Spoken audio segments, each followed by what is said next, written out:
provide value to our members with a focus on advocacy, education, and most importantly, creating a community for our Washington State orthopedic surgeons to get together and have a mutual exchange of ideas.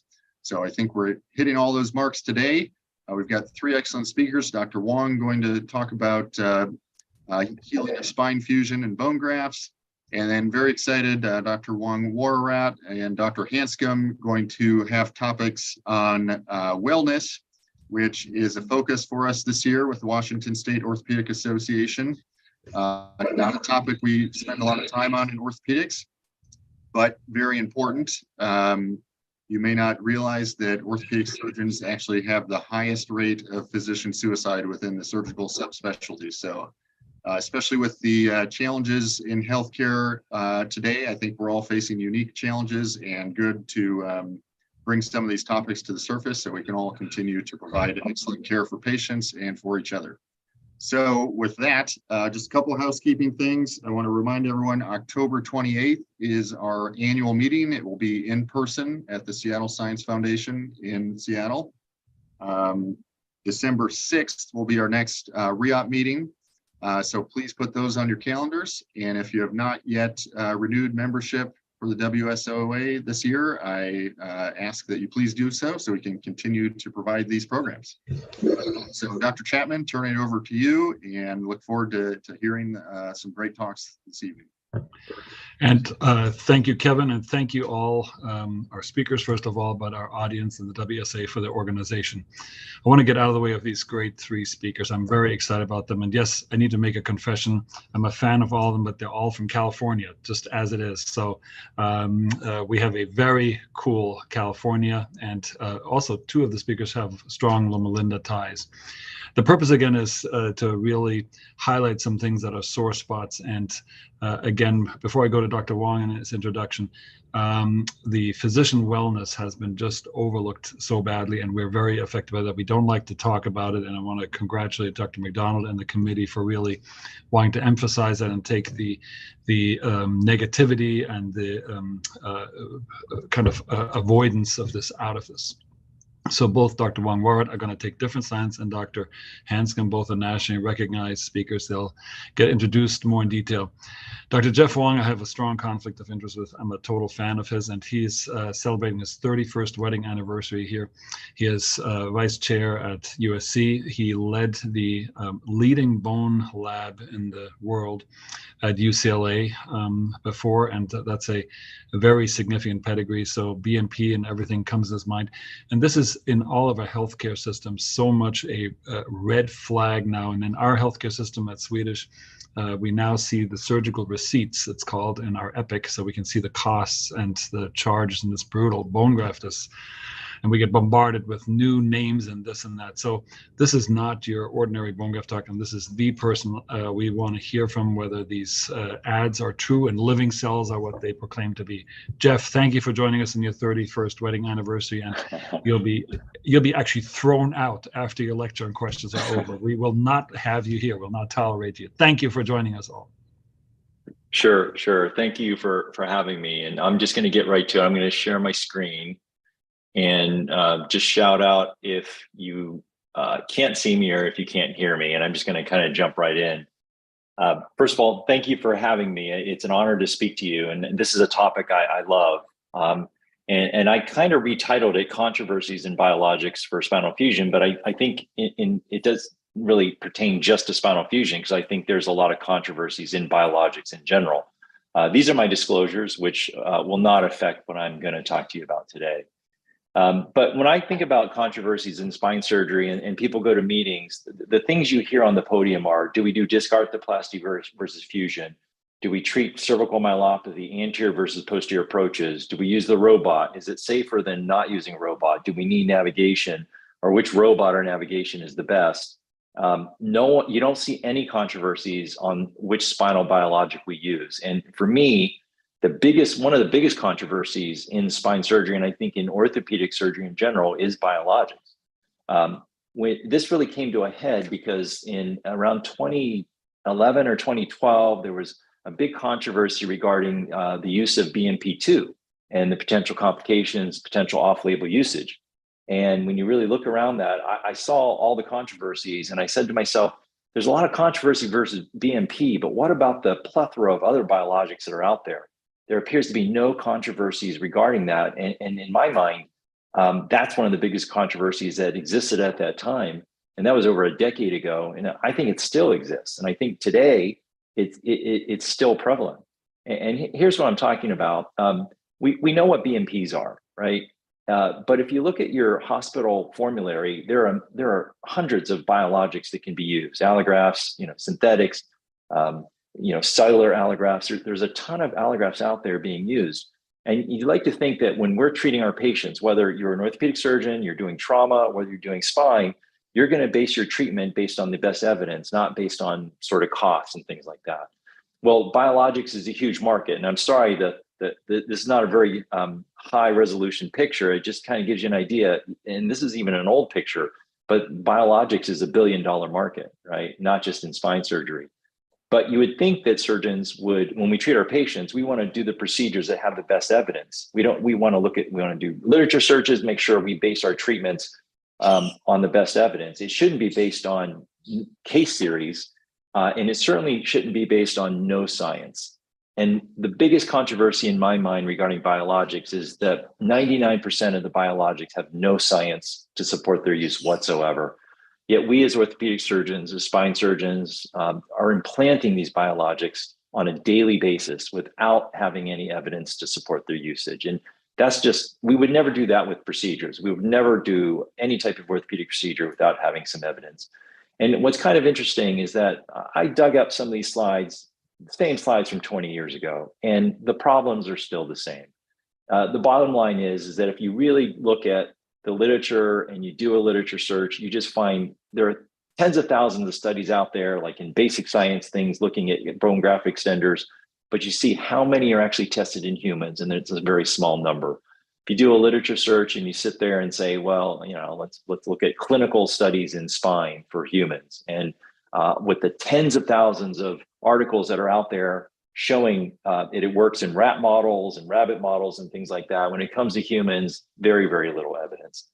And when you look at the different variations, and studies have shown this, you take one DBM from one product, you use it on different days, they're different lot numbers. Even within one product, there's variations depending, how potent it is. And then one of the problems is none of these really have any data to support them. There's even some negative evidence, but the bottom line is this, and I kind of show this. We published this article now over 21 years ago. This was testing 3 demineralized bone matrix in a rat model for healing, and all of these products are still being sold today. Which one of these, now this is the healing rate, one healed 60%, one healed 0%, one healed 80%. Which one of these 3 products is still being used today do you think sells the most, right? And when you think about it, it's not based on science. Of these 3 products, given it's a rat model, of these 3 products, the one that sells the most is the product that's associated with the largest spine company.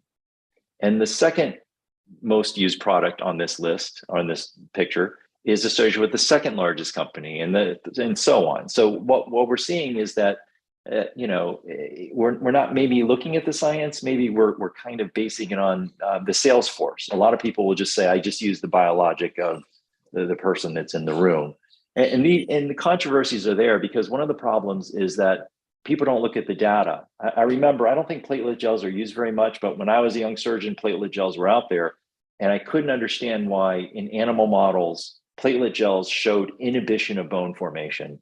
Yet surgeons, despite published articles showing this, they were still using it as part of their treatments. DBMs, how many have been tested in humans? I already showed you very few. They brand it, ActiFuse versus Infuse. Sounds like it's BMP, and they price it so high, and there's no evidence to support that. And then how many of you out there are using the allograft with the cells? And do the cells add anything? And there's no data out there that shows that the cells add anything, but all they do is they add cost. They take a DBM and you add cells to it. It typically forms bone in animal models at the rate of the DBM. The cells typically don't make a difference, yet by adding the cells, they can charge more and it costs more, but it doesn't add anything. So the real controversies in biologics is there are new products coming out every day. We have hundreds of products in our hospitals. there's little or no data. There's pricing issues. They're getting more and more expensive. And we tend to use the sales representatives that we're using the hardware for. And I think the biggest problem is that surgeons are ignoring the data. And so if you look at least the biologic products that are made from allograft products, I think we have sort of an ethical obligation to really demand data, right? Because when we look at all the products that are out there, where do they come from? At least the biologic-based ones, and I'm sorry, this resolution is not so great, but they come from people, right? So a lot of the allograft-based products that we use, they're people that have donated their bodies. They're dead people. And I think we kind of have an obligation to demand that the products that are being made from these dead people are efficacious and there's some data behind it. And we shouldn't just be using brand names and things like that. And I kind of finish up by saying that controversy continues because I'm seeing some of the things with the stem cells. And there's not a lot of evidence that stem cells work in the spine. If you Google anything and even in your own hometown, you probably have people that are doing stem cell injections for spine problems. And at least in the spine realm, I think we would all agree there's very little data that shows that it works whatsoever. But if you go online, you see a ton of this stuff, especially for spine, stem cells and things like that. And I just feel sorry for the patients sometimes because they're a very sensitive group. They want to do everything possible to avoid a surgery. And they see this plethora of advertisements, and obviously they think that this might be an alternative to doing a surgery. I've had some personal experience when I was a resident at UCLA in training. There was a dermatologist that was at the UCLA Medical Plaza, and they were advertising in the LA Times Discure. It was basically an Enbrel solution, but they advertised it as an alternative to surgery. And I'll tell you, when I was a resident and I was on the spine service, about 70% of the people that came to see the spine surgeons had paid cash, had tried this injection, and this injection was just Enbrel. It was a patented mixture of Enbrel that didn't really work for them.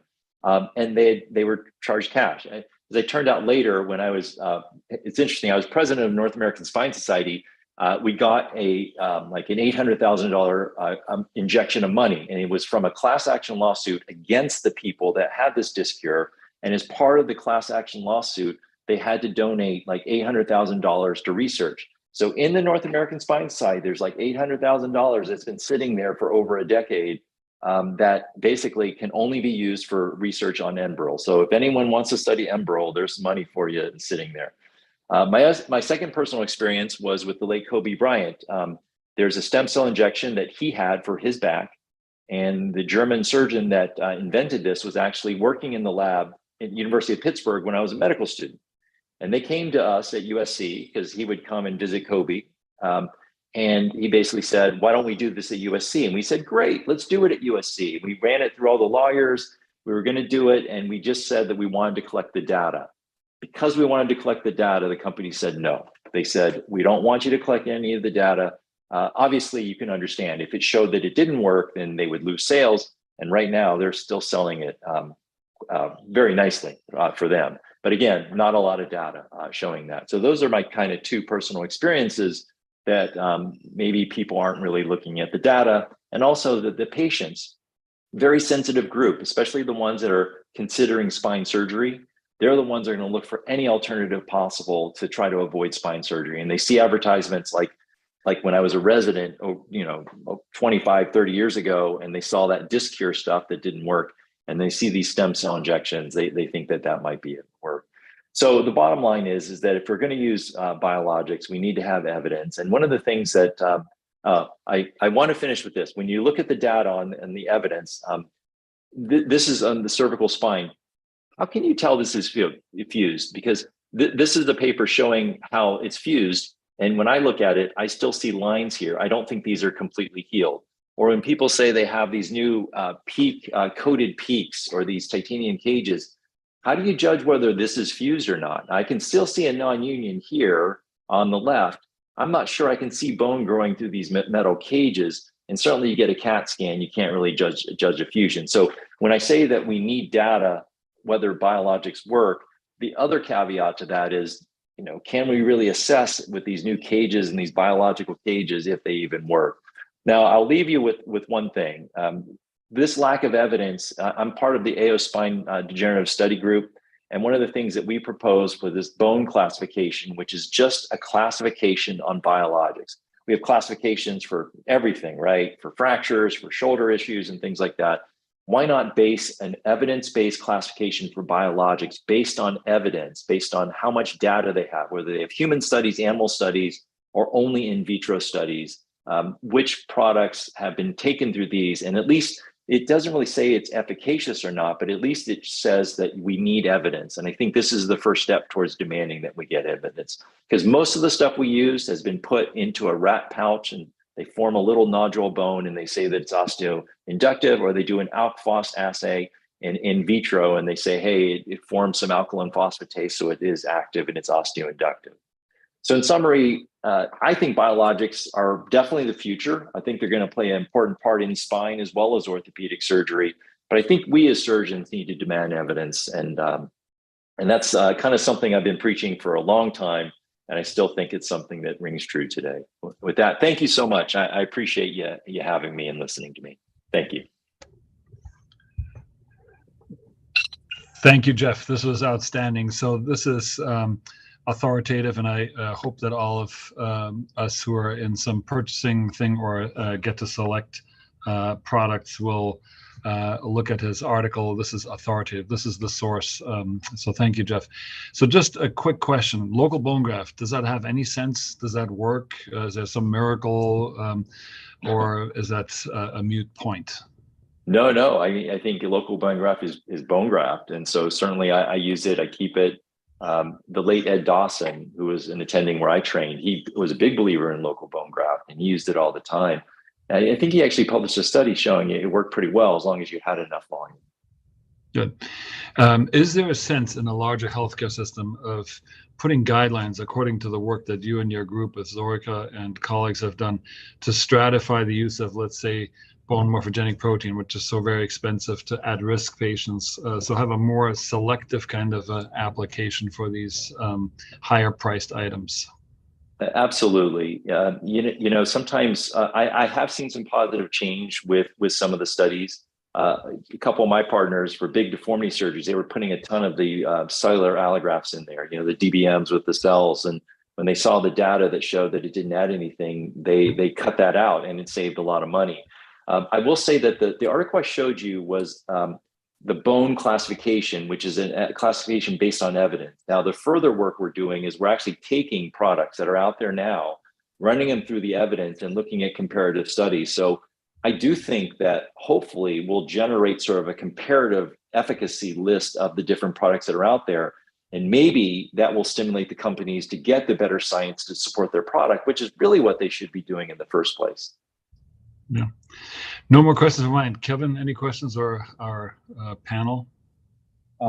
Yes, thanks, Dr. Wang. This is a great talk. I did my residency training at the University of Wisconsin with Dr. Zadeblik, so I had a front row seat to some of the BMP controversies back in the day.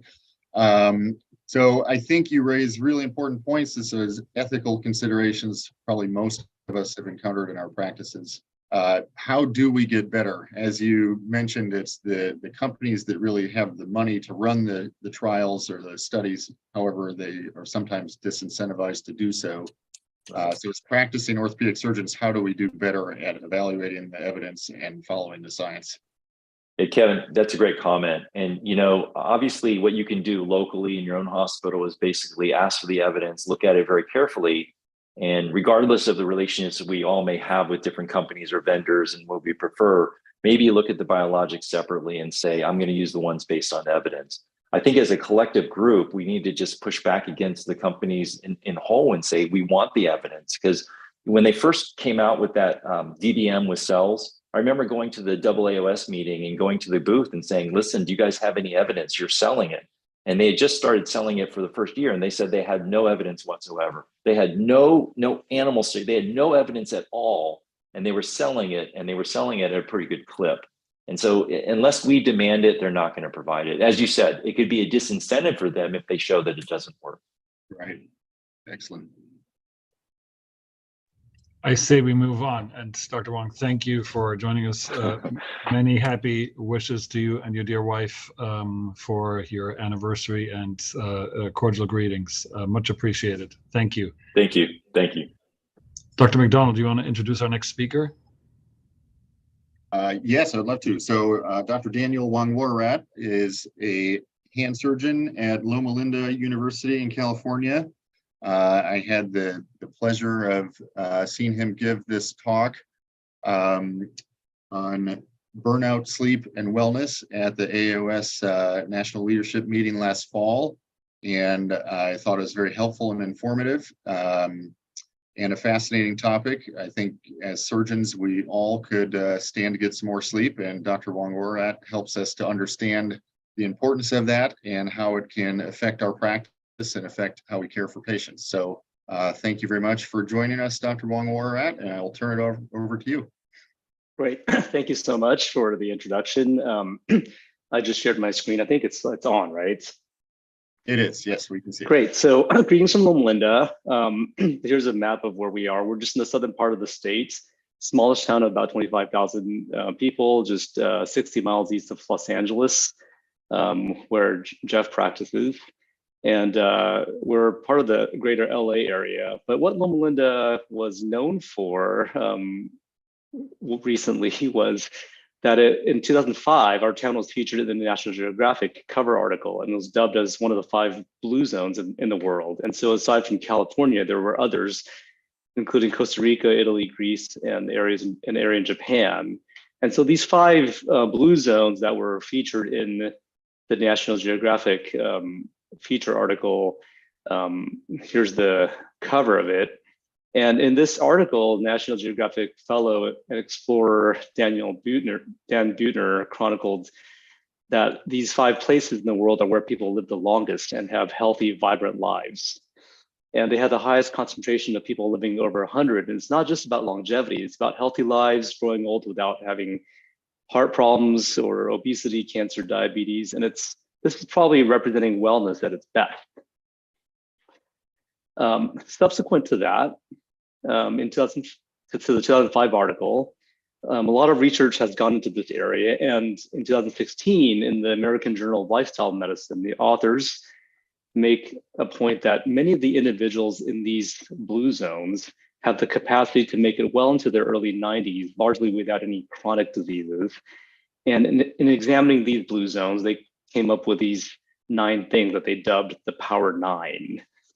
And I'll just kind of go over the Power 9 briefly. So these people in these healthy communities live in environments that nudge them to move without thinking about it, like growing gardens, walking to meet a friend, taking the stairs when you can instead of taking the elevators, doing yard work, just moving naturally, building your environment so you move. Well-being is also tied to having a sense of purpose. This is why I wake up in the morning. And we all encounter stress. Downshifting helps manage some of that stress, whether it's through meditation, prayer, taking a day off a week, or doing some cultivating well-being or how you think about things.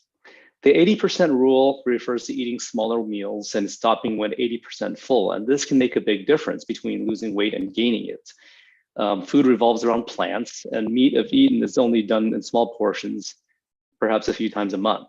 Alcohol is in moderation.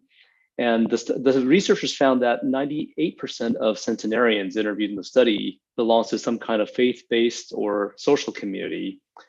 Many put their families first, keep aging parents and grandparents nearby, and have a life partner that can share vibrant life years. And finally, long-lived people have social networks that support healthy behaviors where health habits and happiness can be contagious. So let's transition a little bit and talk about burnout. This topic we don't focus very much on, but let's dive into it a little bit. One of the most widely used instruments to measure burnout is the Maslow burnout inventory, and it has 3 subscales. The emotional exhaustion refers to feelings of being emotionally overextended by one's work, feeling no longer able to give themselves at a psychological level. Depersonalization refers to feeling uneasy and impersonal response towards someone else, like your patients. there may be negative or cynical attitudes towards your patients. They may come across seeing patients as, you're an object that I'm operating on rather than another person. And then personal accomplishment sense refers to feelings of incompetence or feelings of competence or successful achievement. So higher burnout refers to people having higher emotional exhaustion, higher depersonalization, and a lower personal accomplishment sense.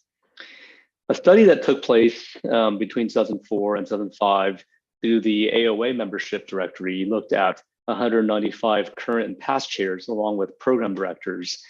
And unsurprisingly, nearly every one of these high-performing individuals had moderate to high personal accomplishment sense. But at the same time, the majority of all subgroups had moderate or high emotional exhaustion and depersonalization. And the findings was that one of the biggest drivers of exhaustion and depersonalization is excessive workload, and that 3/4 of the respondents felt that they were dissatisfied with the balance between life and work. In the introduction, Kevin talked about burnout in orthopedics. And interestingly, the level is similar to the general public when the person is before medical school. And this increases during training, and about 45% of burnout rate among doctors, and orthopedic surgeons are at the highest risk level, which is pretty remarkable. So what is it that happens during the training period? What portions of residents report symptoms of burnout and depression, and what factors are associated with exhaustion, depersonalization, and low accomplishment sense and depression? So we participated in a multi-center study looking at these questions of 661 residents who did the survey, and we looked at demographics, the burnout inventory, depression screening, and other factors. And overall, the burnout prevalence among the trainees were 52%. For the individual domains, 35% reported high emotional exhaustion, 46% reported high depersonalization, as if they're operating on patients like they are objects. And then there was 20% reported a low personal accomplishment sense. And what are the factors that drove these? So early training year was associated with exhaustion and depersonalization. So imagine your intern, your second year, trying to grasp orthopedic surgery, everything is overwhelming. But then there are common themes. Unmanageable clinical volumes can affect the work-life balance, and lack of support from the program are also contributing factors. So some of these things can be modifiable. So programs can allow for healthy volumes of patients, protect access to health maintenance appointments. And this is actually mandated by the ACGME now, that residents should be allowed to go to health appointments. And nurturing early year residents can help. Having a peer support system can create a village for the residents. And all these can help with the symptoms of burnout, so that burnout itself isn't seen as weakness or failure.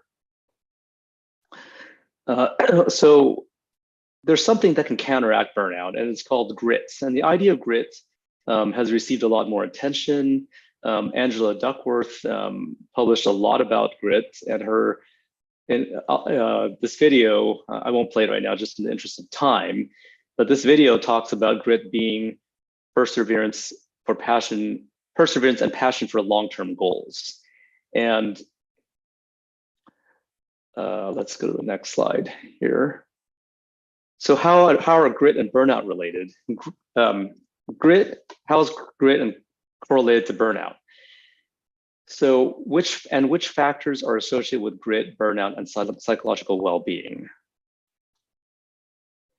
In 2021, we published a longitudinal multi-center study on grit, burnout, and psychological well-being. And the study was spearheaded by Dr. Lee at Vanderbilt.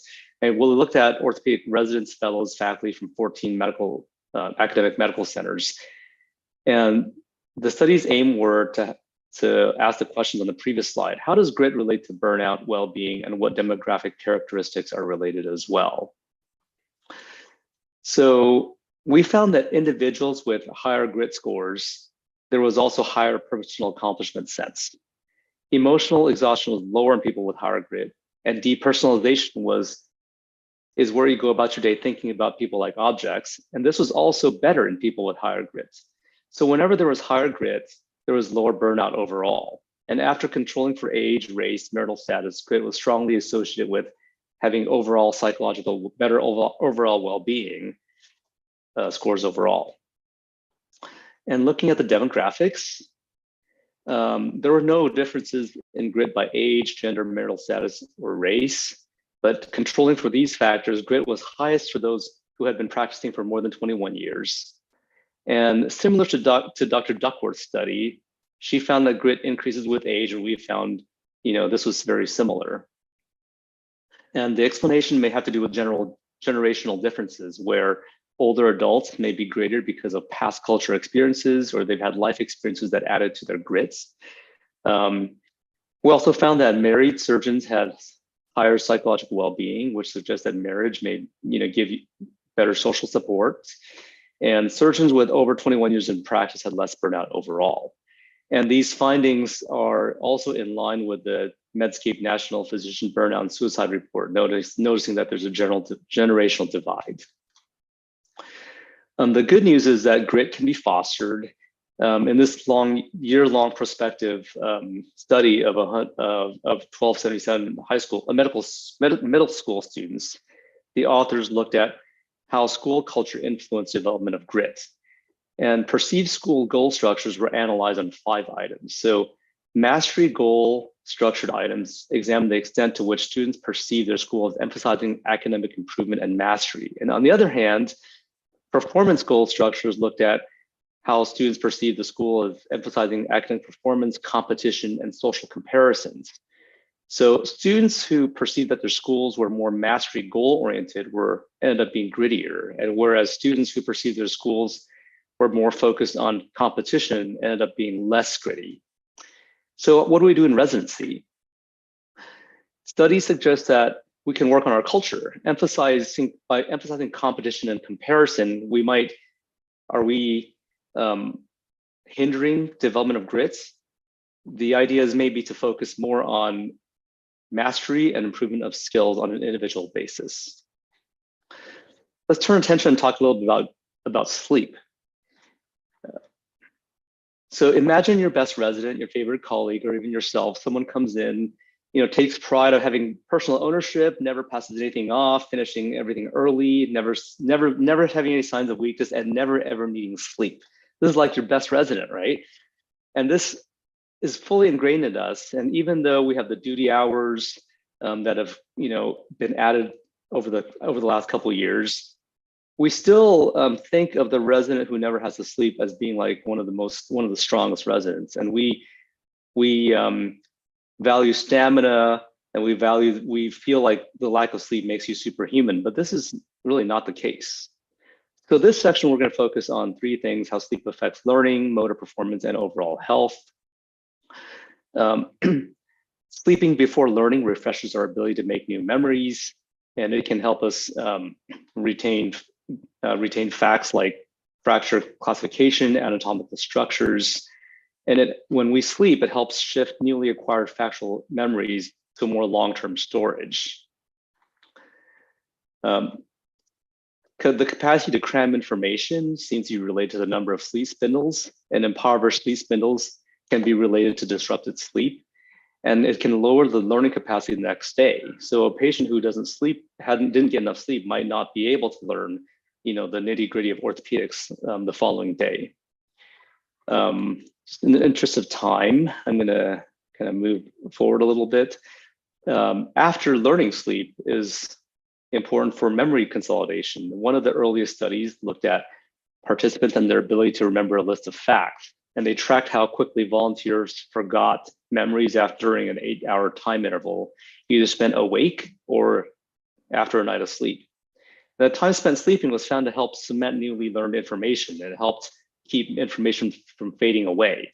And these results have been replicated over and over again, and memory retention the effect of sleep gives it about a 20 to 40% advantage for memory retention. And the portion of sleep that is important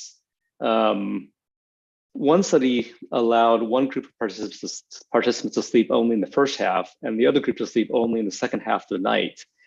And the first group who dominated was the non-REM sleep, while the second group had rich REM sleep. And the result was that for remembering fact-based information, it was actually the early night sleep, rich in deep non-REM, that was superior for memory consolidation. And sleeping also affects motor skills. We had talked about sleep for learning facts, associations, things that you do on a test. And sleeping also affects learning motor skills. Here's an example of a study showing that after training in the mornings, the subjects have no significant change when tested 12 hours later. But after sleep, there was a large improvement in the ability to perform that skill. And there was a similar finding for evening training. So after evening training, testing 12 hours later after night's sleep showed improved performance, whereas there was no further improvement after 12 hours of being awake time. So the amount of overnight improvement on a motor skill correlated with the percentage of stage 2 non-REM sleep in the final quarter of the night, which lasted in the last 2 hours. And multiple studies have confirmed this.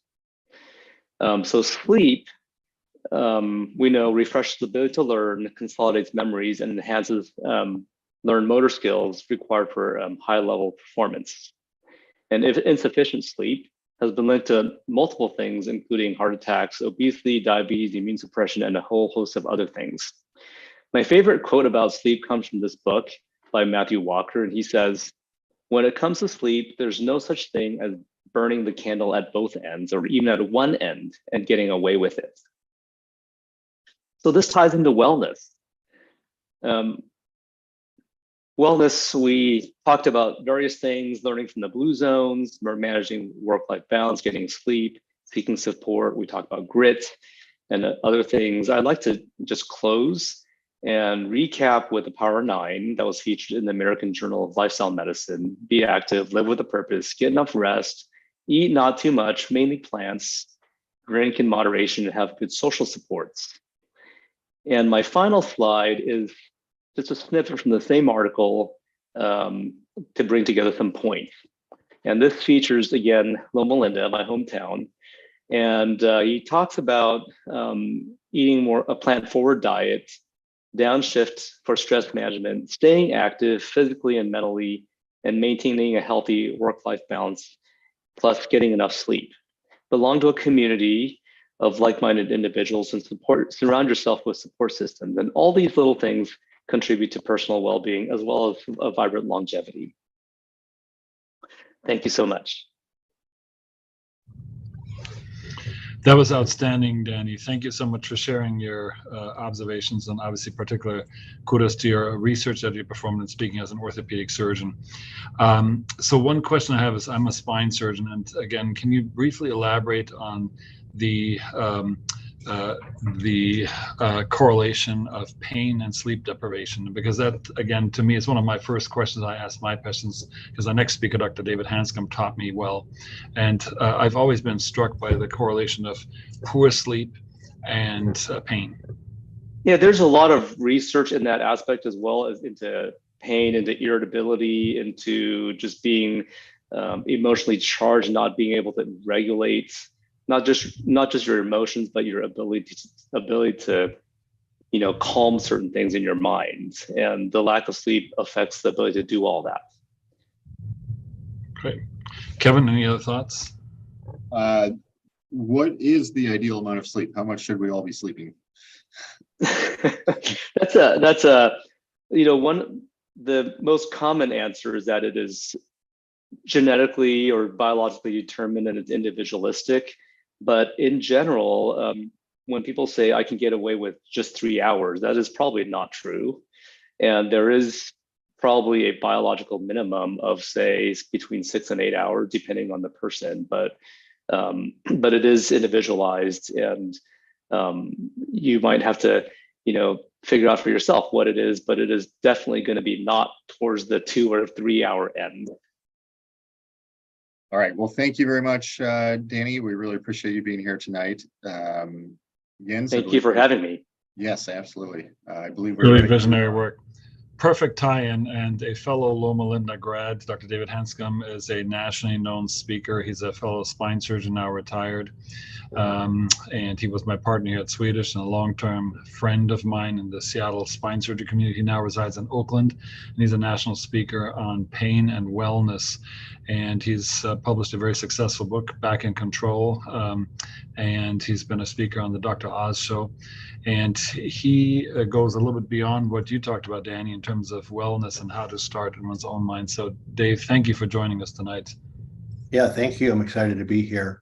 Let me get my slides. I'm assuming you can see my screen. So Yes. Is that working okay? Okay. Perfect.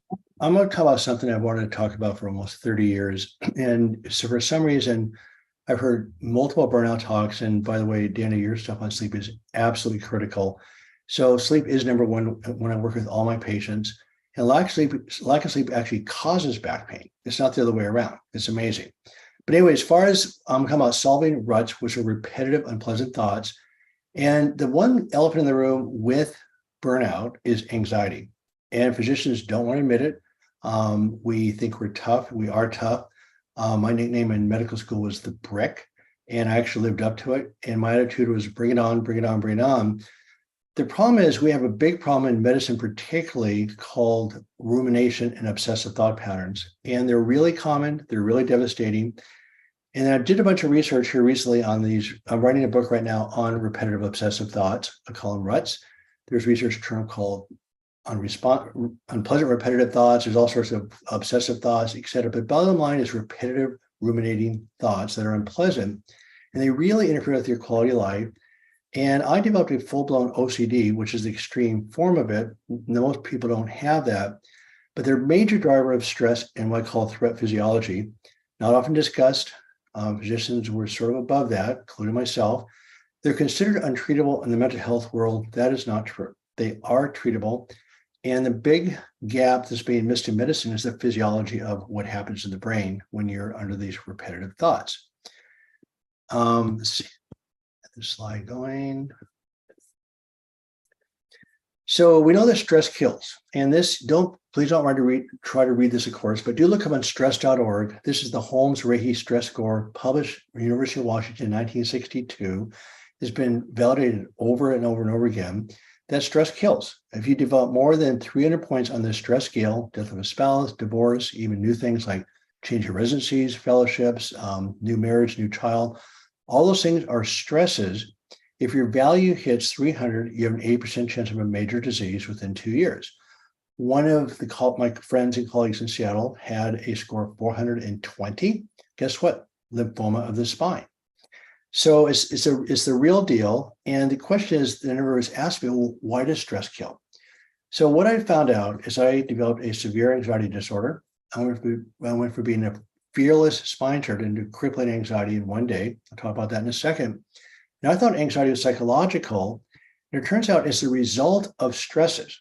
So we all have circumstances or stresses. We have the nervous system that processes it. Your body sends out signals to say either safety or threat. And threat physiology is really, really tough because your body's in fight or flight, you're on fire, and humans have a name for it called anxiety. My cat has the same reaction, but she doesn't have language. So it turns out anxiety is a driving force. It is not a psychological diagnosis. The reason why it's so critical is so powerful compared to your conscious brain.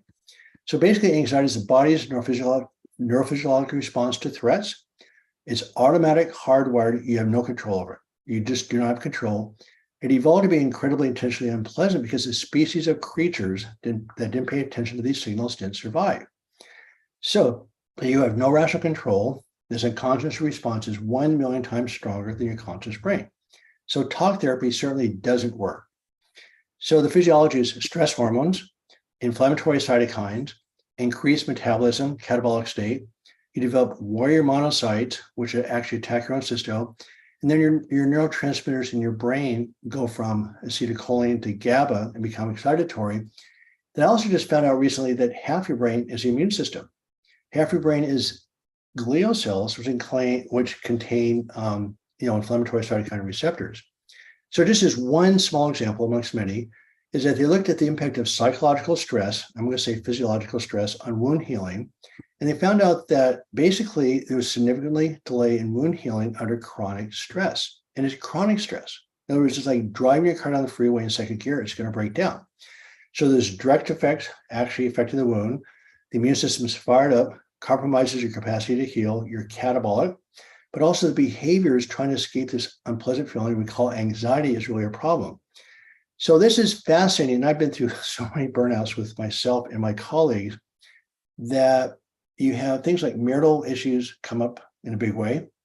We're not taught good anger management skills, and we have plenty of things to be angry about. Caregiver stress is a big problem. Depression and anxiety are stressors, and also academics. But the bad behavior is we quit exercising, we're sedentary, we don't care, we don't have the energy to exercise. There's all sorts of substance abuse issues in medicine, by the way. We don't care about our diet. And, as a surgeon, I was actually sort of proud of my bad diet. It's nothing to be proud of. And we don't sleep. So remember, the bottom line is I have a model called dynamic healing, is that we simply, every living creature processes their stresses or circumstances, and your brain interprets the sum total, 40 million bits of information per second. Then it sends out signals to regulate your motor function and your body's chemistry and physiology appropriately. So you have either safety physiology or threat physiology. But the problem that we have is our thoughts are also sensory input. So you have physical threats, but I break up, quote, psychology into two parts. Your unpleasant thoughts are a stress, that's input, and your emotions are what you feel, the body chemistry.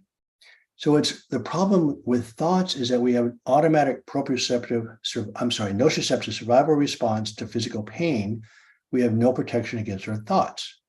So suppressed thoughts even affect the physiology more than your expressed thoughts. We have no escape from our thoughts. So I call it the curse of consciousness. It's this ongoing rumination in our minds. And this is something I hope, I guess I'm trying to tell you today is that I'm not going to come close to covering what I want to cover today. I just want to bring to your attention that these unpleasant repetitive thoughts are common. They're particularly common in physicians for this reason.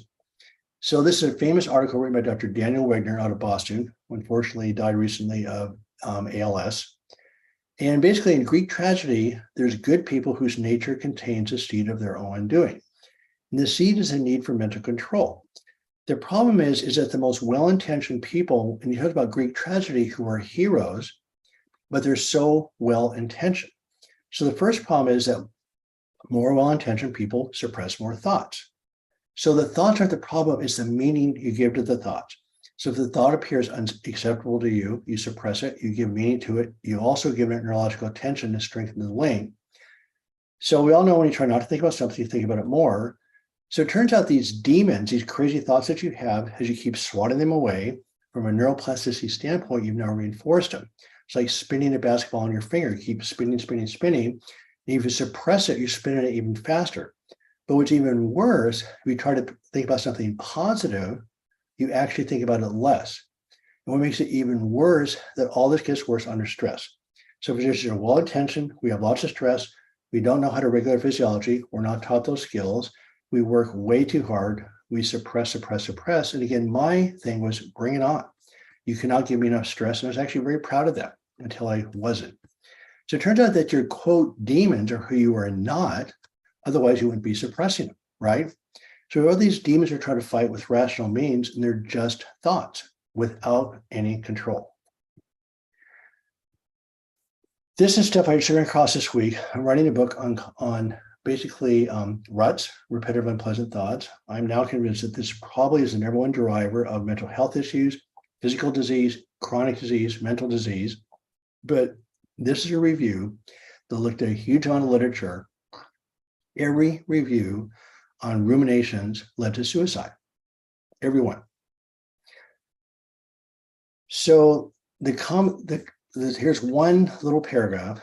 Rumination, broadly defined as enduring, repetitive, self-focused thinking, which is a frequent reaction to depressed mood, has been frequently associated with approximate predictors of suicidality, depression, and hopelessness. Rumination has been persistently linked with depression.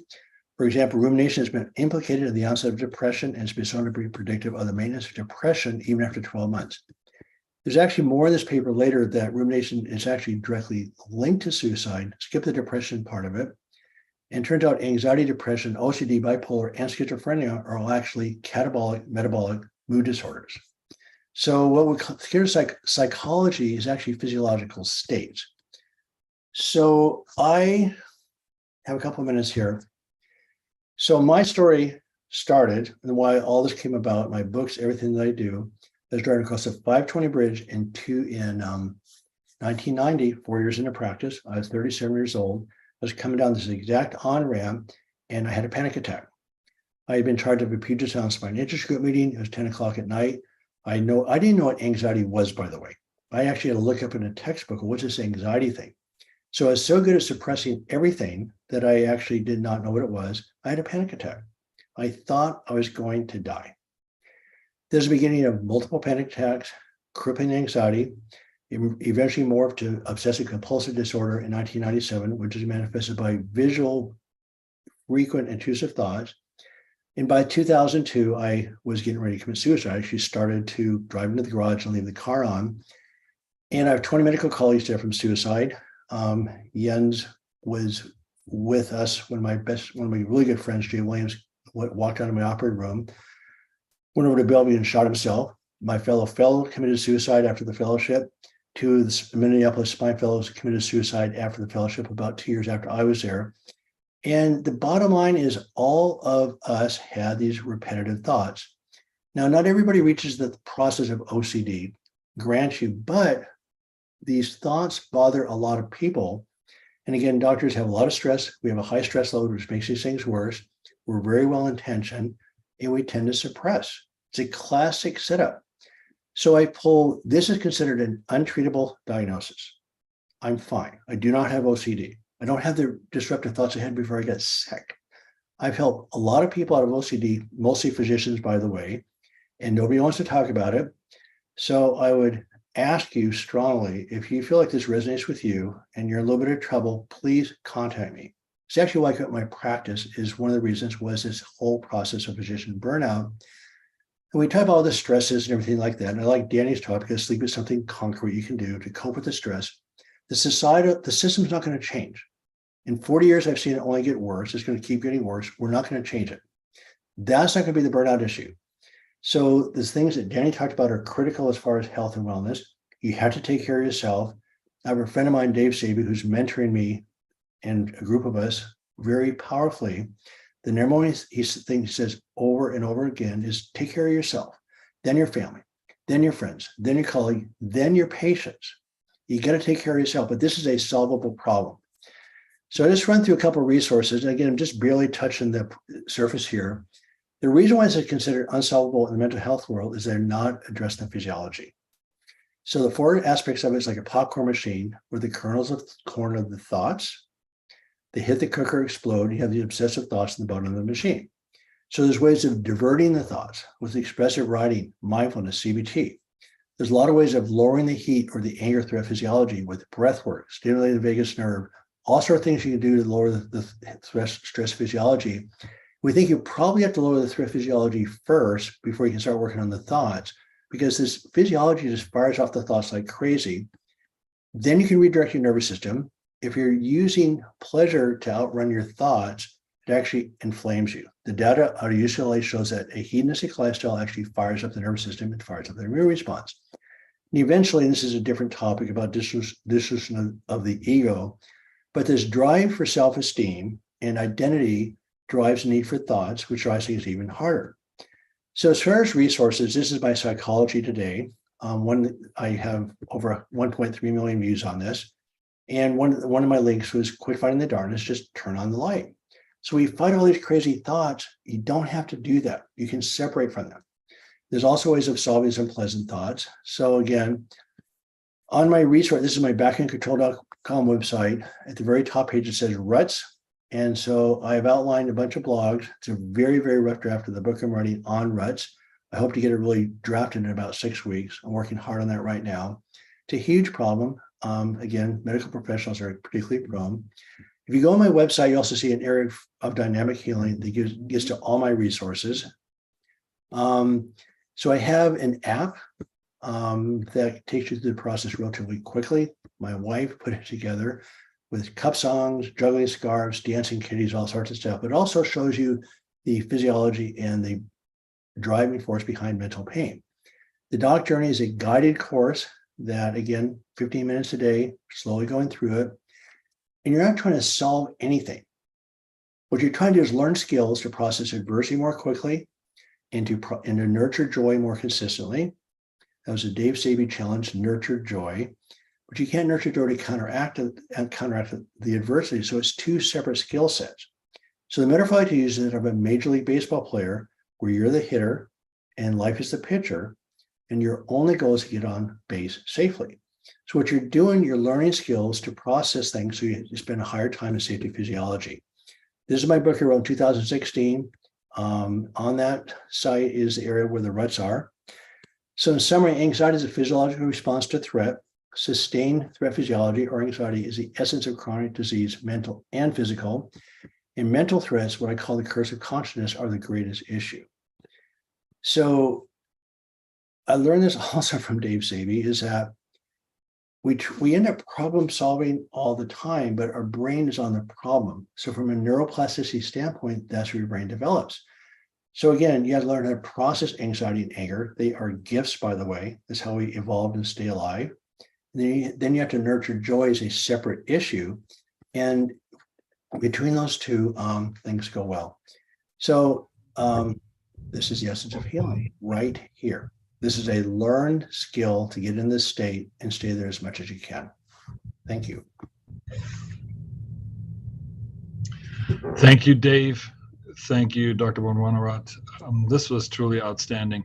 So we'll take some time to talk a little bit. The official program ends at 7 o'clock, but if that's okay, we'll carry on a little bit longer because it's so valuable and so very important. My first question, I want to open this to Danny as well, but I'll start with Dave, is should we do more psychological testing on, let's say, residents? I mean, for every job, 2 of my kids are MBAs and high stress jobs with high performing companies, and they were all psychologically tested. One of them works for Amazon in executive fashion, and I could not believe how much testing she went through for her type of a job. And yet, I mean, we don't do that really. I mean, so should we do more psychological testing to see that we actually select the right people, have the right grit, the right wherewithal outside of passing board tests pretty well? So I would like to reframe this a little bit differently, because the psychological testing is going to give you people that are sort of tough. And see, resilience actually doesn't work because the resilient actually eventually breaks. So there's a book called Anti-Fragile that was a game changer for me. And I don't remember the author, but basically there's 3 stages of existence. There's fragile, there's resilient, and there's anti-fragile. And so anybody, an anti-fragile, things that get better with stress. So that's only living organisms. You build muscles by stressing them. And so bones get stronger with stress across them. So the bottom line is you want to teach people to become stronger with adversity, not just to endure adversity. So the key issue is I put something up with King County Medical Society, who unfortunately knocked it out when it came right down to face in the hospitals. But I said, look, let's take back medicine. And so we're put under tremendous stress. We're given no stress management skills. Plus, we're truly punished for seeking help, which is incredible. And so when there's pressure cooker without any tools to deal with it, we are trapped. And so what happens, my thing is that we should put, I'll use the word stress management training in medical school, residency, fellowship, mandate it. Don't punish us for getting it. And probably once a quarter in practice, just get ongoing stress management training. By the way, this is not very hard. So again, I want to put, so you can't control your thoughts, you can't control your stresses, but what you can do, you can regulate your physiology. There's ways of stimulating the vagus nerve, which is anti-inflammatory, humming, breathing, breath work, all sorts of things that actually calm the vagus nerve directly. So we are taught none of those skills, and we're just trapped. So Danny, question to you then. So preemptive testing, regular kind of check-in testing, and wellness training a priori. Any thoughts? Yeah, I think the selection portion kind of opens up a big can of worms, right? As to testing them before selection. And Angela Duckworth did talk about the grit test. And even when people are knowing that it's going to be a high stakes thing, that people can game tests as well. But I agree with David's point, is that we set up systems or ways to help the individual manage. And currently I sit on the ACGME as well for the Ortho RC, and a lot of the focus is also on having healthy systems for the residents. Different things such as different times and duty hours and even parental leave for the residents. There are things that system-based things that we can do to support the residents. But the thing about switching the paradigm, I mean, we're penalized for seeking help. We're sort of taught that perfectionism is a virtue. We're sort of taught not to complain. Like you said, somebody said the perfect resident. So we just should flip it around. It wouldn't be that hard to flip. Say, look, we're in a tremendous amount of stress. And one of our skills should be just simply learning how to process stress. And INSO a program I set up with called Awake at the Wounded, our fellowship, which is basically processing stress in the operating room. We had a dramatic decrease in complication rate just by using mindfulness-based surgery connected to every move. So you connect to the move in the operating room, you connect to your moves in life, you become connected to who you are, you can connect to other people. So again, it's a learned skill set that just isn't that hard. I want to just recognize Dave, and then I'll shut up and maybe pass the question baton to my colleagues. But when I came to Swedish in 2014, he had this program established, and we had I don't want to mention the name necessarily unless you want to, Dave. We had a professional golf coach who's actually a UW golf coach, who was amazing in his ability to level, because he talks to high-end athletes all the time, to level with surgeons. He had the credibility. He was not this typical psychologist, although he had plenty of psychological training.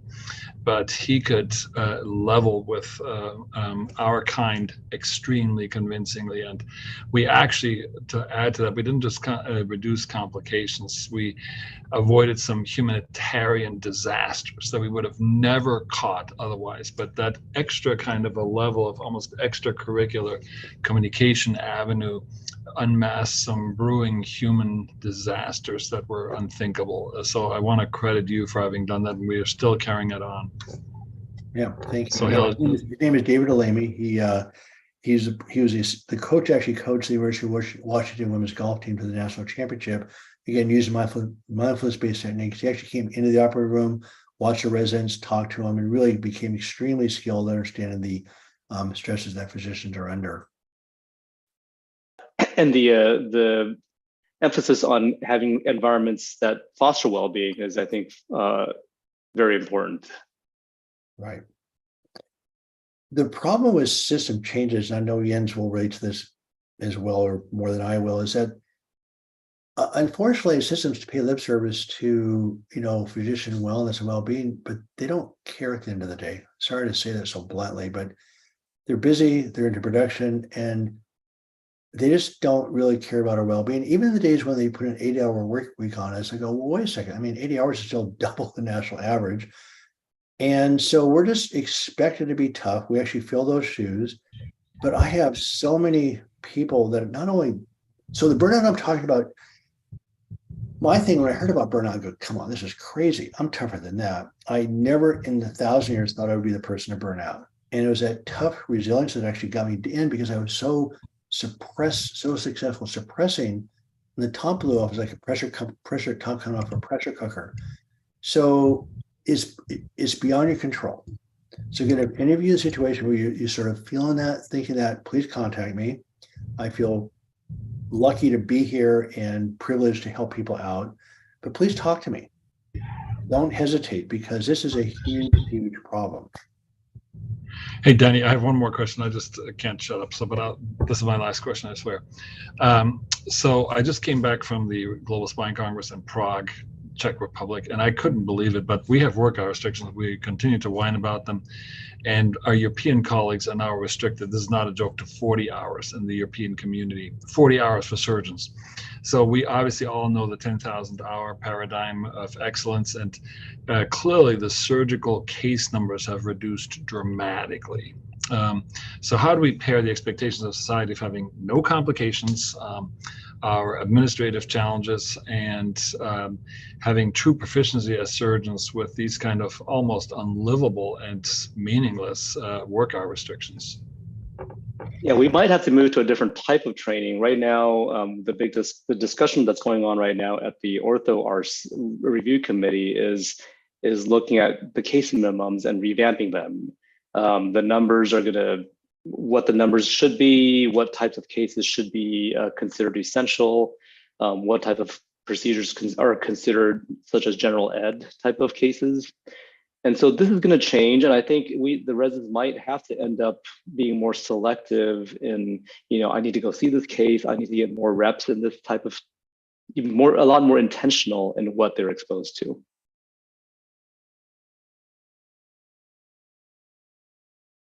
Thank you. Kevin, comments, questions? John, we have a great number of Mia, Alan, Roger. I just want to commend both Danny and David for talking about these topics. As we've mentioned, as orthopedic surgeons, we take pride in our resilience and grit and never saying no.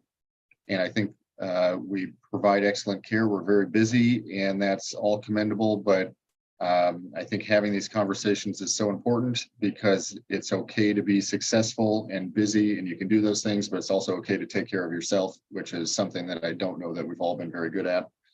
So I commend you, and David, thank you for sharing your own personal stories. I think that's very powerful. And yes, I'd like to turn it over to the panel, see if our other Washington State Orthopedic Association board members have any comments or questions. Yeah, this was an excellent program, David. I think I'm going to have to study some of your books, because I think as I get older, my ability to deal with stress is diminishing substantially. I think age really plays into this. I don't know if that was mentioned by either you or Danny, but I think this is something that gets harder as we get older. And if you retire, then I guess you can find a different kind of stress as to what you do with your days. But if you still continue to work full time, it becomes harder and harder to cope. I guess that's how I would describe it. Well, can I comment on that, Danny? Here's the deal. So when I was in the midst of these crazy thought patterns and burning out, when your brain's inflamed, your neocortex goes offline, you actually lose cognition. And I could remember everything old, I could not process new information. And not only does it come back, it goes in the other direction. So I have more cognitive skills than I ever had. I've probably tripled the energy I had that I did in high school, because I'm not in constant fight or flight threat physiology. I'm not consuming energy I don't need to consume. So paradoxically, it's a tremendous energy surge. Cognition improves dramatically. And again, that's a whole different conversation, but your brain structurally, you're consuming fuel, and part of fuel consumption is actually out of your neurons. So it's a reversible problem. I have two comments. One, Danny sort of alluded to that how we do residency, I think could easily be challenged in terms of efficiency. I think of the number of cases I did that had absolutely zero relevance to what I eventually did. I mean, I got exposed to them, and that's fine, and decided that I will never do this to a human being anywhere. And those cases probably could be staffed by somebody else or whatever. And I think Jess Coring, who's actually in the WSOA board, wrote an article about that, about the relevance of the types of surgeries you do in residency and how they work with your eventual practice. So I think residency could be made much more efficient, so we don't have to work, 80 plus hours or whatever. I still think volume means something, but it's kind of the right volume. I think it makes a difference. And I think the other comment about wellness, and a lot of these scenarios you describe, and having a coach in an academic center, I think is great. But many of us practice in a private practice, and many of my associates would sort of scoff at the idea of having a coach or even the consideration of wellness. They just say you need to toughen up, which I don't believe. But what I do think you need is a friend, and a friend who's a colleague who actually has a very granular understanding of the kind of stresses you experience, because you go to the same stupid meetings and fight with the same stupid hospital administrators and all that other stuff. So you experience the same kinds of stress. And having a friend under those circumstances, if you don't have the luxury of a coach, is what has been really helpful. And I continue to be, though I retired, I continue to be the friend of a number of my colleagues who struggle with various things. So anyway, thank you both. I think your talks were excellent. Yeah, I just have a comment. Thanks. The talks were amazing. I thought these were some of the best I've heard on these topics. So I'm one of the current faculty at the University of Washington, and just kind of like on a positive note, I think the needle is moving a bit, or at least I see it in our trainees. I think as much as sometimes as educators we complain about teaching millennials and so forth, I think they have a lot of our current residents have a lot of really protective personality traits that make them more resilient. And one of these things I find is that they seem to universally value their extracurricular healthy activities that they do outside of work. We pay a lot of attention to duty hours and want them to be within hours. And they work their butts off, in the OR and in the hospital. But it's nice to see that outside of that, they also really value, whether it be an athletic activity, hiking, spending time outside, music, whatnot. And so I don't know if that's always been the case historically in surgical training, but I think I'm actually looking forward to seeing kind of this generation of surgeons and what comes of it, as I think everyone's recognized the importance of, life outside of work. Yeah, no, I think that's a critical culture change. I mean, again, you break down muscles with exercise and you regenerate them when you rest. And so you gotta refuel. And so I think that's really critical. John or Jonathan, I'd just like to make a comment to what you said. So the elephant in the room with coaching is the highest level athletes continue to be coached. There's a book called The Talent Code that we have our fellows read. It's about how genius is formed, including the 10,000 hour rule. But there's three parts. There's deep learning, where you learn from correcting your mistakes. There's also obsessive repetitions, but it's obsessions of specific moves.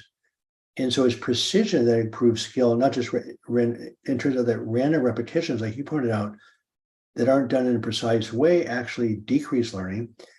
But the final part is master coaching, because you got to keep your moves in a certain range. And actually, the more skilled you are, the more you need a coach. And so, for me personally, I cheated because I had Rodiscuian and Jens for cases I was not comfortable with. They would come to me with cases they weren't comfortable with. I would go to them for cases they weren't comfortable with. So I was able to actually get that expertise on the run. But the more skilled you become, I bet my surgical skills went up 100% in the last 10 years of my practice between David Lamy, Rod, and Jens. It never stopped learning. So that's where it's interesting. I agree with you. As a culture of medicine I can do this. And that's the problem. And Mia, that was a great comment as well. I just, I do see the definite work-life balance, more clear boundaries, and we don't have, work spilling into all hours of the day like perhaps our generation is used to. So I think we have something to learn from that, something that we can learn. Alan, you have your hand up? Oh, you're on mute. No, took it down. David, interesting you mentioned the coaching and the concept of, professional athletes are coached their whole career. A couple of our spine surgeons here are actually doing a study currently looking at surgical coaching, basically matching us up with colleagues to do not do cases together, have one observe another, and then just offer a couple of points of feedback. I'm ashamed to say I have not followed through on doing my part on that for feeling like I'm too busy, but you've reinvigorated my desire to do so. Yeah, and plus it's fun. Yeah. Learning is fun. So it's a lot of fun to do this. And so, and Jens know this. When my fellows came into the practice, they couldn't breathe without me telling them what move to make and what direction to move it in. I call it the safe zone, which is 100% visual confirmation, a certain field, a certain motion with the segments. And they would get so pissed off at me because, look, they go, I'm fully trained, 7 years of surgical training, and you're telling me how to hold a cob. And I go, yeah. Plus, it's my case, by the way. It's not your case. But after about 6 weeks, it became so habitual and so programmed, you would actually have to make a conscious decision to make a dangerous move. And so then they went out. I feel bad for them because they sort of had my voice in their heads as an earworm. But so one of my fellows is a concert pianist. And said, look, Fotis, when you play piano and you're going so fast, what allows you to go quickly? And it's precision.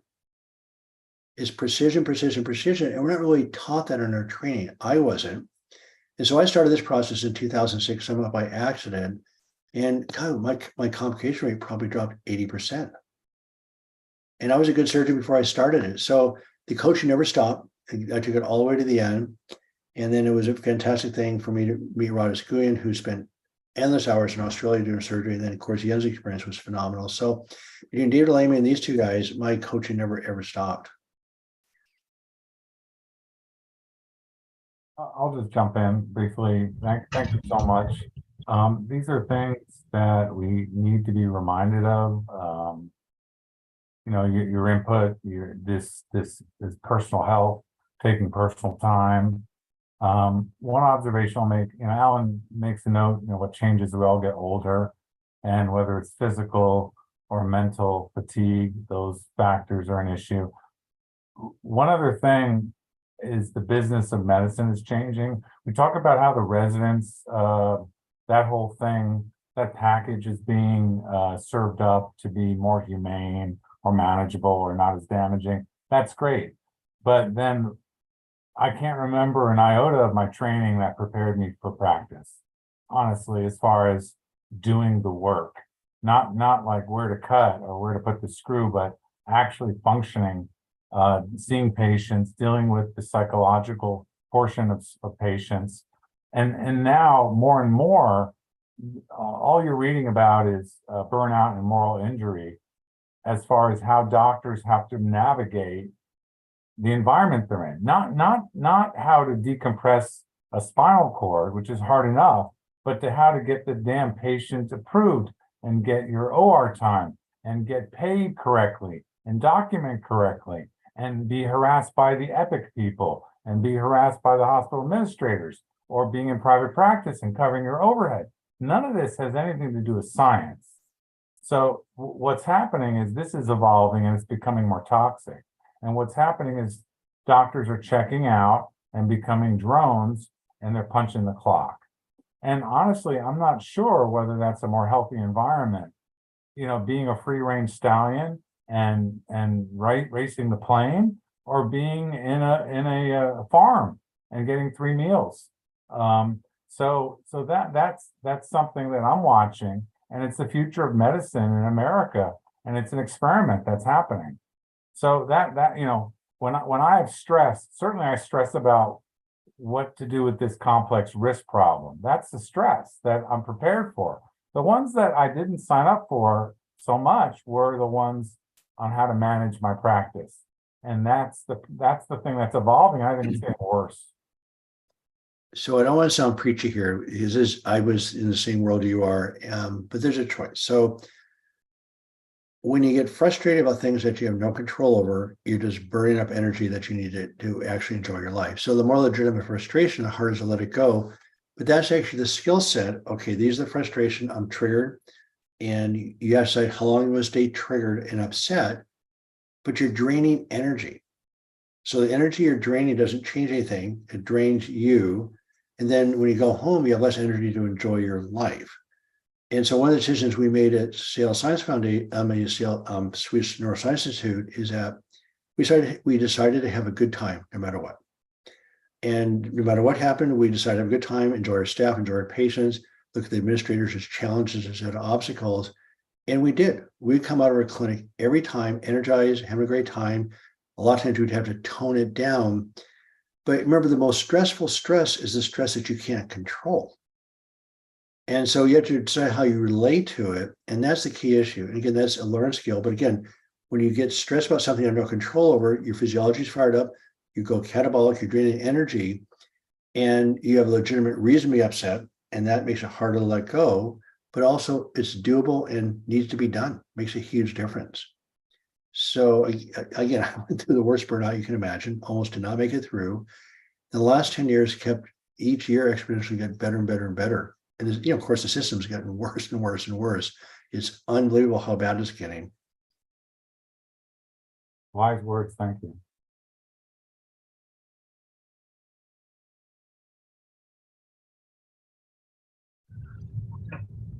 All right. Any other comments? Otherwise, I think we will wrap it up for the evening. Jens, any closing comments? No, great. Deeply thankful for my lessons learned from David Hanscom. They are well kept. Danny, fantastic. We may have to revisit this during our annual meeting. I think this hit a sweet spot and is obviously near and dear to our hearts, should be, as we go out treating ourselves, our families, and our patients, as well as trainees if we are in a training situation. So thank you, Danny. Thank you, David. And Jeff has told me that he's happily at his anniversary dinner with his wife. Great. All right. Thanks, everybody. I enjoyed it. Take care. Take care. Stay